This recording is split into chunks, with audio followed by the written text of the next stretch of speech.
समझो हमारा आज का इंतखाब फैज अहमद फैज का कलाम अब्दुल्ला अब्बासी की आवाज में आपकी समातों की नजर।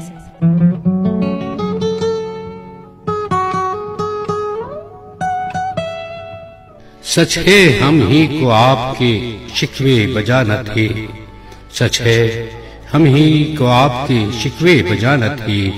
बेशक सितम जनाब के सब दोस्ताना थे। हाँ जो जफा भी आपने की कायदे से की, हाँ जो जफा भी आपने की कायदे से की। हाँ हम ही कारबंद उसूले वफा न थे। आए तो यूं के जैसे हमेशा थे मेहरबान, आए तो यूं के जैसे हमेशा थे मेहरबान। भूले तो यूं के गोया कभी आशना न थे। क्यों दाद गम हमी ने तलब की बुरा किया, क्यों दाद गम हमी ने तलब की बुरा किया।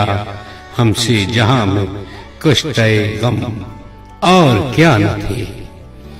गर फिक्र जख्म की तो खतावार हैं कि हम, गर फिक्र जख्म की तो खतावार हैं कि हम। क्यों महुए मदाए खूबी ये तेगे अदा न थे। हर चारा घर को चारा घरी से गुरेज था, हर चारा घर को चारा घरी से गुरेज था। वरना हमें जो दुख थे बहुत लादवान थे।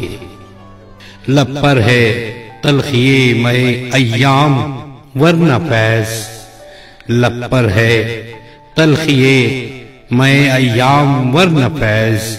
हम तलखिए कलाम पे मायल जरा न थे। सच है हम ही को आपके शिकवे बजा न थे। बेशक सितम जनाब के सब दोस्ताना थे।